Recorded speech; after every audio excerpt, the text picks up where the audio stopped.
Sir ताज़ा तरीन सूरत हाल क्या है, क्योंकि वो जो वॉच और मोबाइल था शायद वो उनके हवाले कर दिया गया NCCI के, बट आप मुतमईन नहीं है शायद उससे। ये भी जानना जरूरी है कि वाकई के रोज जिस दिन मीर रजा को गायब हुआ और उसके बाद डेड बॉडी मिली, क्या उसके फोन को हैक किया गया था या किसी ने उसमें से डेटा रिट्रीव करने की या एप्स को डिलीट करने की कोशिश की थी, कुछ कॉपी पेस्ट करके ऐड तो नहीं कर दिया गया। क्योंकि अब तो हम सिर्फ उनको नहीं शख्स से देख रहे हैं ना जिन्होंने कत्ल किया है, हम तो उनको भी देख रहे हैं जिन्होंने 2 हफ्ते तफ्तीश बर्बाद की थी। सीएम साहब या IG साहब कह रहे हैं कि हम मानते हैं कोताहियां हैं, जिसको मैं कहता हूं कि जराइम है, ये कोताहियां नहीं है जो पिछली तफ्तीशी टीम ने किए हैं, बिकॉज वो कोई डॉक्यूमेंट नहीं कि उसके ऊपर कोई लिख के चला गया। ये डिवाइस है, इसको जब जब आप इसके अंदर आप घुसेंगे, इसको लॉग इन करेंगे, इसका एक फुटप्रिंट पैदा हो जाएगा इसके अंदर, और अगर उसको इरेज करने की कोशिश की फुटप्रिंट को, तो वो भी डिवाइस बता देगी। जिन लोगों का उन्होंने लोन देना था उनको भी अब शामिल तफ्तीश किया जा रहा है, ये बात दुरुस्त है? वो ट्रेस हो गए, वो कौन लोग हैं? कोई 10 से 12 के करीब। हमें कुछ पता ही नहीं तो हम क्या बताएंगे। किस तरह पुलिस ने कंसीव की कि इट्स अ सुसाइड और समथिंग एल्स, मर्डर की तरफ कोई ज़हन ही नहीं लेके जा रहा था पुलिस वाला, इसके पीछे क्या रीज़न हो सकती है? इसमें कोई दो राय नहीं है मुझे कि ये जानबूझ के था। आप पहली पोस्टमार्टम रिपोर्ट डॉक्टर सामा की पढ़ें, जो कि प्रोविजनल रिपोर्ट है, फाइनल रिपोर्ट नहीं है। 4 पेजेस पढ़ें, तसल्ली से पढ़ें। जितने एक्सपर्ट्स को आप जानते हैं कराची के अंदर, उनको जाके वो रिपोर्ट पढ़ाएं, कोई मीडिया रिपोर्ट ना दिखाएं। और बताइए कि कोई भी डॉक्टर उसको पढ़ के कहे कि डॉक्टर सामा ने कंक्लूड किया कि ये सुसाइड है। पूरी केमिकल रिपोर्ट के बाद तो डॉक्टर सामा ने खुद सुसाइड रूल आउट कर दी, जो कि गन पाउडर शर्ट की पिछली साइड पे मिला, उस पर एसिड के ट्रेसेस मिले और बॉडी के अंदर एनेस्थीसिया मिला।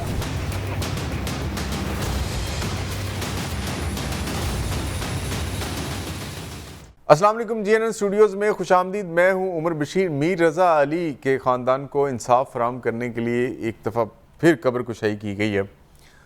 उस कब्र कुशाई ने बहुत सारे अहम सवालात खड़े कर दिए हैं, जहाँ पे ये सवाल इंतहाई अहम है ही है कि मीर रज़ा अली को किसने कत्ल किया, लेकिन साथ ये सवाल भी अहमियत अख्तियार कर गया है कि मीर रज़ा अली केस में इंसाफ को किस किस ने कत्ल किया।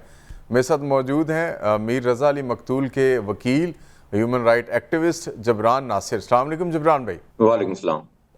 सर ताज़ा तरीन सूरत हाल क्या है, क्योंकि रात तक बल्कि सुबह तक तो ये इतलात आ रही थी कि जो वो फोरेंसिक थी वो उनके वो जो वॉच और मोबाइल था शायद वो उनके हवाले कर दिया गया NCCI के, बट आप मुतमईन नहीं है शायद उससे, इसकी क्या वजह?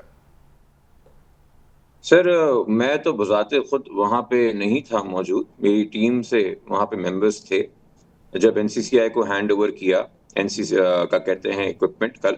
मगर उसके बाद जो है सिर्फ इक्विपमेंट हैंड ओवर नहीं हुआ ना, कुछ वहाँ पे सवाल जवाब भी हुए, कुछ डिस्कशन भी हुई, कुछ हमने इश्यूज का क्यूरीज रेज की फैमिली ने।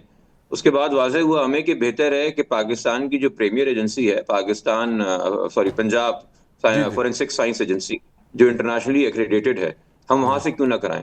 जब इस केस में इतने अभाम पैदा किए, जो कि अभाम बड़े जतन करके दूर किए गए हैं, मगर फिर भी जिद की जा रही है कि नहीं अभी भी अभाम है। अगर मैं मेडिकल की बात करूं तो कि उसके एक हुआ, फिर उसके बाद बोर्ड बना, तो बेहतर नहीं है कि हम इसका जो आगाज है फोरेंसिक का, जो कि अब इतनी ताखीर से हो रहा है वैसे ही, और हमारा अभी भी दावा है कि इसमें से जो स्मार्ट वॉच है वो बगैर मेमो के रखी हुई थी, और अब कोई मेमो अगर मंजर आम पे आ रहा है तो मैं उसको मशकूक तरीके से देखूंगा, शुबे से देखूंगा कि इसको बेस्ट इंटरनेशनली एक्रेडिटेड पॉसिबल जो पाकिस्तान में फैसिलिटी है वहां से फोरेंसिक कराएं। चूंकि सिर्फ ये जानना जरूरी नहीं है कि क्या कुछ इस फोन में था, ये भी जानना जरूरी है कि वाकई के रोज जिस दिन मीर रजा को गायब हुआ और उसके बाद उसका डेड बॉडी मिली, क्या उसके फोन को हैक किया गया था या किसी ने उसमें से डेटा रिट्रीव करने की या एप्स को डिलीट करने की कोशिश की थी।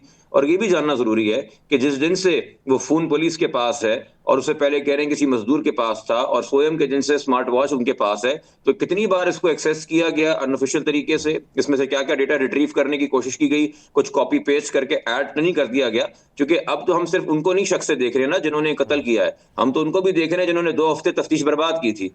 तो हमें तो इस इंटायर पीरियड का फोरेंसिक चाहिए।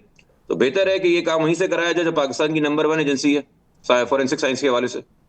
सर ये वॉच तब से इनके पास थी, बट वो एविडेंस में इंक्लूड नहीं की गई, तो 2 दिन अगर किसी पुलिस वाले के पास थी या किसी भी शख्स के पास थी, तो अब फोरेंसिक में उसमें से जो निकलेगा उस पर तो अदालत के लिए भी शायद यकीन करना कोई इतना वो पुख्ता ना हो।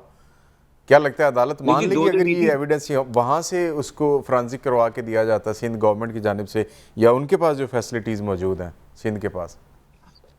देखिए जी, 2 दिन नहीं 12 दिन इनके पास थी। परसों ये वाजे किया गया कि अनऑफिशियली है, कल दिखा दिया गया कि जी एक मेमो आ गया है। सवाल ये है कि अगर वालदैन से या बहन से वॉच ली गई थी तो मेमो पे फर्ज पे तो वो गवाह होंगे ना, तो 2 पुलिस वाले गवाह कैसे हैं उस पे? यानी कि आपने हमारी प्रेस कॉन्फ्रेंस के बाद बैकडेट में जाके ये काम किया है अपने ट्रैक्स कवर करने के लिए। तो जब लिया जाता है किसी गवाह से कोई सामान तो उसी को गवाह बनाया जाता है, जिससे हैंड ओवर जो चीज होती है बरामद की जाती है। पुलिस वालों को नहीं गवाह बनाते हैं। दूसरी बात, फोरेंसिक हम करवाई इसलिए रहे ना कि फोन में ऑथेंटिक डेटा क्या है। आप उसके साथ कितनी भी छेड़खानी कर लें, ठीक है, उसमें जो ऑथेंटिक चीज है वो तो फोरेंसिक बता देगी ना कि कब से और कब से मौजूद है, मगर वो ये भी बताएगी कि अगर छेड़खानी की कोशिश की है तो क्यों की और किसने की और कब कब की है। सर ये जानना जरूरी नहीं है। जी ये बार बार जो सवाल हो रहा है कि जो कोताहियां चिल्ला रहे हैं, सीएम साहब या आईजी साहब कह रहे हैं कि हम मानते हैं कोताहियां हैं, जिसको मैं कहता हूं कि जराइम है, ये कोताहियां नहीं है जो पिछली तफ्तीशी टीम ने किए हैं। कि क्या वो किसी की वाकई में पुष्टपनाही कर रहे थे कि नहीं, क्या वो वाकई में एविडेंस सप्रेस कर रहे थे कि नहीं। तो क्या ये जानना जरूरी नहीं है कि उसके अंदर कोई छेड़खानी, देखिए कोई चीज पड़ी हुई है पुलिस के पास, डज नॉट मैटर, बिकॉज वो कोई डॉक्यूमेंट नहीं है कि उसके ऊपर कोई लिख के चला गया। ये जी डिवाइस है। इसको जब जब आप इसके अंदर आप घुसेंगे, इसको लॉगिन करेंगे, इसका एक फुटप्रिंट पैदा हो जाएगा इसके अंदर। और अगर उसको इरेज करने की कोशिश की फुटप्रिंट को, तो वो भी डिवाइस बता देगी कि वो चीज जी अवेलेबल है, लॉग्स अवेलेबल है कि नहीं है। बट ये वो वैसे लोग काम करें जो इंटरनेशनली एक्रेडिटेटेड हैं, जो किसी क्या कहते हैं पॉलिटिकल सेटअप में नहीं है। जैसा कराची के अंदर हमारी इंडस्ट्रियल एनालिटिकल लैब है, वो एक इंडिपेंडेंट इदारा है। इसी तरह पंजाब फॉरेंसिक साइंस एजेंसी जो है वो उस तरीके से इंडिपेंडेंट बॉडी है जिसकी इंटरनेशनल सर्टिफिकेशंस और एक्रेडिटेशंस हैं। तो हम ट्रस्ट करते हैं कि वहां पे बेहतर नताज निकलेंगे। हम नहीं चाहते कि एक एनसीसीआई से रिपोर्ट आए, फिर हम सवाल उठाएं, फिर ये साइकिल रिपीट हो। बिल्कुल ऐसी। अच्छा जिब्रान भाई, ये अभी सामने आ रही थी खबर थोड़ी देर पहले कि वो जो लोग जिनके साथ वो कांटेक्ट में थे गालबन, या जिन लोगों को उन्होंने लोन देना था, उनको भी अब शामिल तफ्तीश किया जा रहा है। ये बात दुरुस्त है? वो ट्रेस हो गए? वो कौन लोग हैं? कोई 10 से 12 के करीब? ये बात भी हमने कल रखी है तफ्तीशी टीम के सामने कि मामला जो तफ्तीशी टीम ने कॉन्फिडेंस बिल्डिंग के लिए हमें पहले इजलास में बुलाया था, वो ये था कि तफ्तीश के अंदर कोई ब्रेक थ्रू होगा, यानी कि कोई चीज़ नहीं मिलेगी, कोई गिरफ्तारी होगी, कोई सबूत मिलेगा, कोई नया बयान आएगा। पहले फैमिली की नॉलेज में लाएंगे और उनको आगाह करेंगे, उनको कॉन्फिडेंस मिलेंगे, फिर आप मीडिया को देना चाहें पुलिस वाले तो दे देंगे, ठीक है, आफ्टर वी नो। हम अपनी तरफ से तफ्तीश की कोई नई डेवलपमेंट जो है वो मीडिया को नहीं देंगे। हाँ, लैप्सेस एंड ओमिशंस हम हाईलाइट करेंगे, खामियां हम नहीं छोड़ सकते, ठीक है, मगर ठीक है। अगर आपके पास कोई नई गिरफ्तारी, कोई नया राज या कोई नई चीज हाथ में आई है जो आपको लगता है कि अभी फिलहाल उसके बारे में ना बताया जाए, तो हम पुलिस का प्रोटोकॉल फॉलो करेंगे। हम आपकी इन्वेस्टिगेशन में खलल नहीं डालना चाहते, जो कि मेरे ख्याल में बहुत मुनासिब बात थी।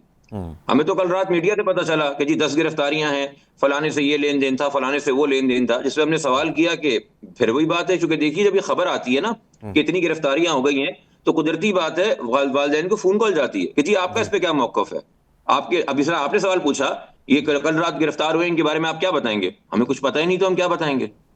अच्छा, जी। मतलब और इस वक्त पेरेंट्स जब को भी आपका नहीं ये बताया प्रोग्राम गया आप कि मुझे ले रहे हैं, अब इस उसमें वक्त जो... जब मैं आपके प्रोग्राम पे हूँ, ये बताना बहुत जरूरी है। आज चौथा दिन है नई इन्वेस्टिगेशन टीम का, अगर मैं गलत नहीं हूं तो 4th डे है मेरे ख्याल में। जी बिल्कुल हमारे ऐसी है। बयान आज तक रिकॉर्ड नहीं हुए जी।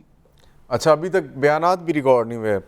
बेसिक बयान, जब मैंने इस केस में पहली एप्लीकेशन 6 अगस्त को अदालत में फाइल की थी, अदालत से बाहर निकल के जब मीडिया ने पूछा कि क्या हुआ, तो गो के वो एप्लीकेशन कबर कुशाई के हवाले से थी। मगर उससे भी बात करने से पहले मैंने जो पहला सवाल उठाया था कि जी अभी तक 161 का बयान मुद्दई का क्यों नहीं हुआ।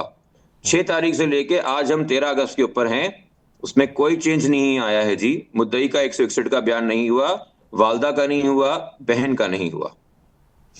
सही है। अच्छा जिब्रान भाई, ये इब्तदा से शुरू से ही एक अजीब सी चीज़ इसमें चली आ रही है कि ना तो पुलिस वालों ने इसको सीरियस लिया, ना कोई कानून के इदारे या हुकूमत इसको सीरियस ले रही थी। बट ये चीज़ कहाँ से सामने आई, या किस तरह पुलिस ने कंसीव की कि इट्स अ सुसाइड और समथिंग एल्स? मर्डर की तरफ कोई ज़हन ही नहीं लेके जा रहा था पुलिस वाला। इसके पीछे क्या रीज़न हो सकती है? सर अगर आप इसको कहते हैं ना कि ये कोताही है, तो इसका मतलब है कि ये इनकॉम्पिटेंट तरीन अफसर हैं, जो कि ऐसी कोताही तो किसी इनकॉम्पिटेंट तरीन अफसर से हो सकती है। मगर आप कहते हैं कि नहीं जी एक्सपीरियंस लोग हैं, प्रोफेशनल लोग हैं, उन्होंने बड़े क्राइम सॉल्व किए हैं, तो फिर ये जानबूझ के था। इसमें कोई दो राय नहीं है मुझे कि ये जानबूझ के था। नहीं, अगर मैं पहले दिन ये बड़ा इजी होगा चीजें जिब्रान देख भाई, के आप बता खुद सकता लॉयर हूँ, मेरा हैं। दिमाग दौड़ सकता है कि ये होमोसाइड है, तो तफ्तीशी टीम का क्यों नहीं दौड़ा, ठीक है। ये यही और मेरा प्लीज सवाल है कि आप लॉयर हैं, उमर आप साहब चीज़ों को प्लीज देखते हैं, आपको तो पता है। सर, इस तरह के पुलिस उमर वाले कह साहब दें कि ये तो सुसाइड लगता है जी, मर्डर नहीं है, इट मीन्स दैट कि फ्रॉम द वेरी बिगिनिंग कुछ चल रहा था। कहीं से सर कंट्रोल मैं किया तो जा रहा है?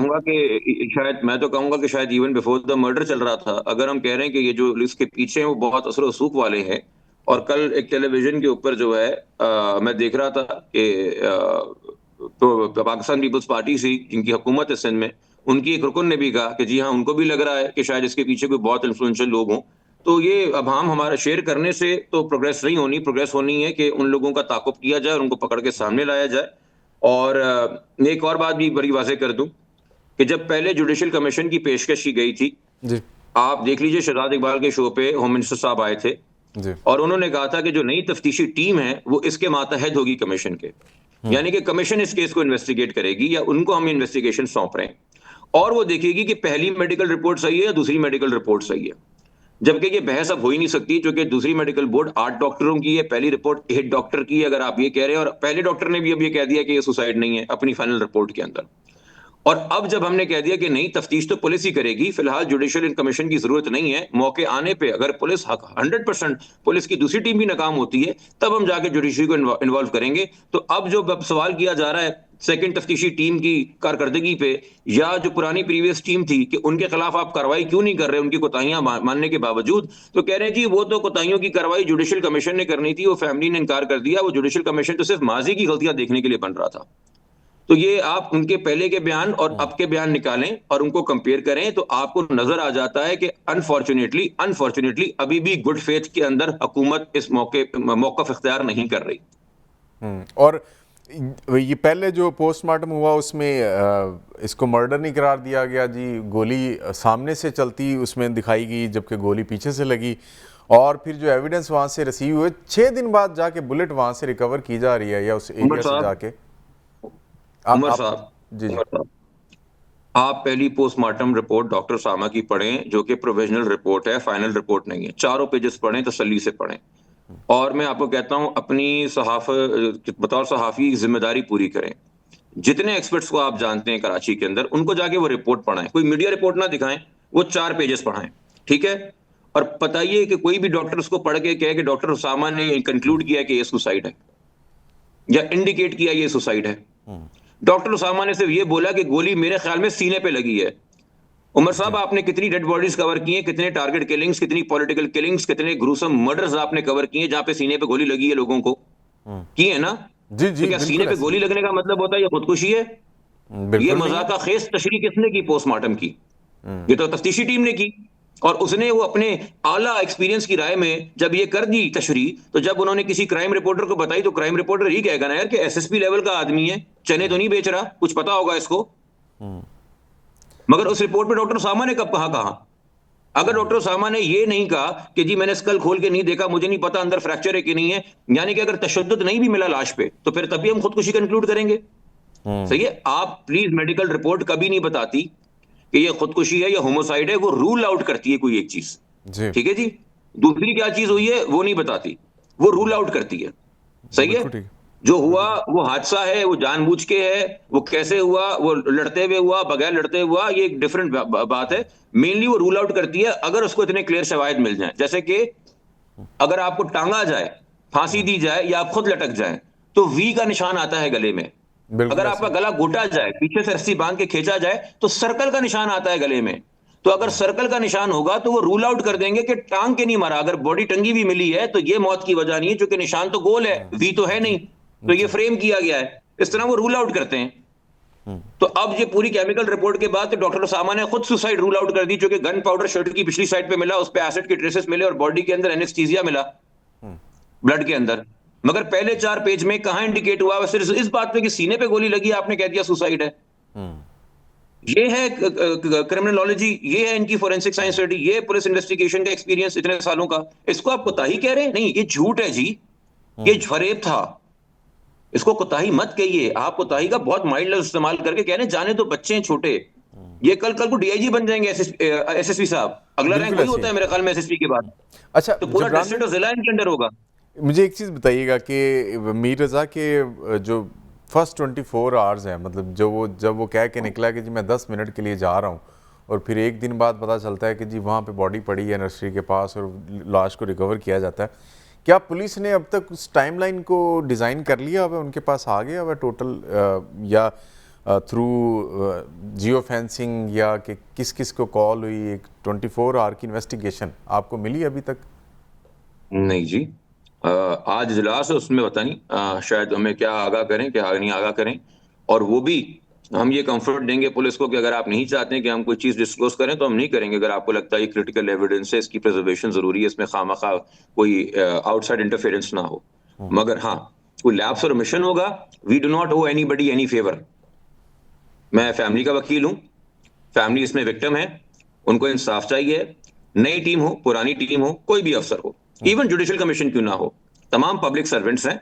अपने ओहदे के तहत, अपने अहद के तहत, अपने हल्फ के तहत उनको ये काम करना है। उनकी पेशावराना और कानूनी जिम्मेदारियां हैं। कोई किसी पे कोई एहसान नहीं कर रहा, कोई किसी को कोई फेवर नहीं कर रहा। हम किसी से कोई ऑब्लिगेशन नहीं ले रहे। कातिलों को ढूंढ के देना कोई एहसान नहीं है वालिदैन के ऊपर। जिब्रान भाई, अभी जो नई टीम आई है, क्या आप उससे सेटिस्फाई हैं कि वो कुछ करके दिखाएंगे? जिस तरह सीएम सिंध ने कहा, आईजी जावेद आलम ओडो साहब कह रहे हैं कि जी गलतियां तो हुई हैं, कोताहियां तो हुई हैं, लेकिन कुछ अब लग रहा है कि उन गलतियों और कोताहियों को ठीक किया जाएगा। और बड़ी अनफॉर्चुनेट बात है कि जी इंसाफ देने के लिए उनकी बॉडी को दोबारा निकाला गया कब्र से, कब्र कुशाई करना पड़ी। तो अब क्या लगता है आपको? लग रहा है जी, आपसे पूछ लेता हूँ, आपको लग रहा है? सर? क्योंकि फ्रॉम द वेरी बिगिनिंग मामला ख़राब है, तो अब इसको सुलझाना बड़ा ही मुश्किल है। हो सकता है कि शायद सुलझ जाए, नहीं जी, या दाखिल दफ्तर केस को कर दें, वो कोई कह दें मुश्किल कि नहीं जी है अभी तो कुछ जी, मिला ही नहीं। कोई मुश्किल नहीं, कोई मुश्किल नहीं है, कोई मुश्किल नहीं है। ठीक है, कार्य सरकार के अंदर सिर्फ एक चीज खलल डालती है, लैक ऑफ पॉलिटिकल विल जी बिल्कुल ऐसे या अननेसेसरी पॉलिटिकल इंटरफेरेंस। ठीक है। ठीक है जी, ये हर रोज पकड़ लेते हैं आम लोगों को, शहरियों को, पीपीसी का सेक्शन लगा के कि आप कार्य सरकार के अंदर खलल डाल रहे थे, लोगों को अपना काम करने से रोक रहे थे। यही प्रेस क्लब के बाहर खड़े लोगों पे दफात लगती है ना, जब वो जी रेजिस्ट करते हैं, अरेस्ट और नारे मारते हैं। बिल्कुल ऐसे। तो ये खलल ये नहीं हो रहा, ये नहीं रोका जा रहा पब्लिक सर्वेंट्स को अपना काम रोकने से, करने से, जो पिछले 2 हफ्ते से हो रहा है। किससे वर्षा काट रहे हैं आप इस चीज का? जब मैं आपसे कह रहा हूं कि नई टीम के आने के 4 दिन बाद भी बयानात नहीं हुए हैं, ये कोई छोटी बात नहीं है। इसका सवाल जो है ना, सबसे पहले मुद्दई से होगा जब वो हल्फ लेके ट्रायल कोर्ट में खड़ा होगा कि बताइए मीर हुसैन साहब, 29 तारीख की आपकी एफआईआर है, 13 अगस्त तक आपका 161 रिकॉर्ड नहीं हुआ। 2 हफ्ते तक आप क्या सोच रहे थे केस के बारे में? कि आपने बहुत फिर बाद में कहानी बना के, सोच समझ के, आफ्टर थॉट करके, स्ट्रेटजी बना के, 4 लोगों से मशवरा करके 2 हफ्ते बाद बयान दिया। इसका मतलब आप जो सुना रहे हैं वो सच नहीं है, वो पक्की पकाई है, वो किसी से आप लेके आए हैं थ्योरी शामिल करने के लिए। और जो जो नाम आपने दिए हैं, ये आप लोगों ने से पूछ पूछ के डाले, ये आपका अपना शक नहीं था। फिर यही क्रॉस वालदा से होगा, फिर यही बहन से होगा। और जनाब, मैं वकील हूं, मेरा काम ही शुरू होता है जब चार्जशीट आ जाती है। उसके बाद जब बंदा खड़ा होता है ट्रायल कोर्ट के अंदर, इनका काम है सिर्फ बंदा पकड़ के देना, उसको कातिल साबित करने की जिम्मेदारी तो मेरी होगी ना, इस्तखासा के साथ जो प्रोसिक्यूशन के वकील होंगे।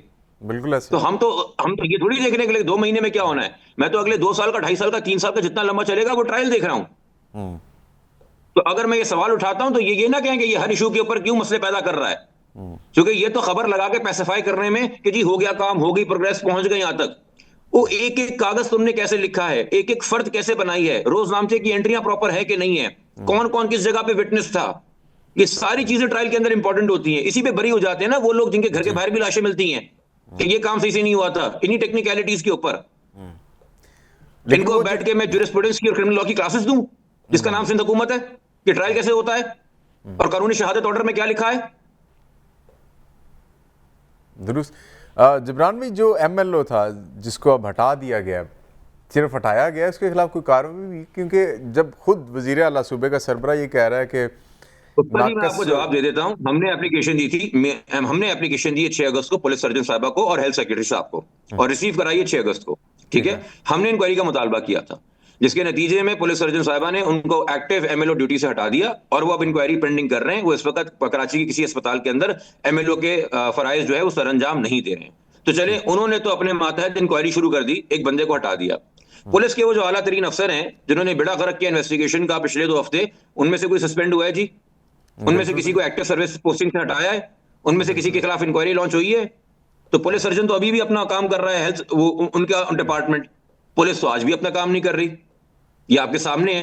ये क्रेडिट आप कैसे दे रहे हैं सिंध हुकूमत को डायरेक्ट कि जी वो एमएलओ को हटा दिया तो देखिए बड़ी पेशरफ्त हो गई।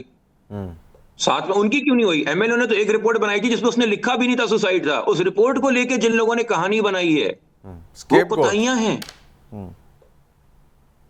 जी, बिल्कुल ठीक। एंड में यही स्केपगोट। होगा कि सारा का सारा मलबा उस एक पे डाल दो, और ये जो 40-50 साल का इज्तिमाई एक्सपीरियंस लेके घूम रहे थे क्रिमिनल इन्वेस्टिगेशन का, इनसे कुछ मत पूछो, इन्होंने कोताहियां की हैं।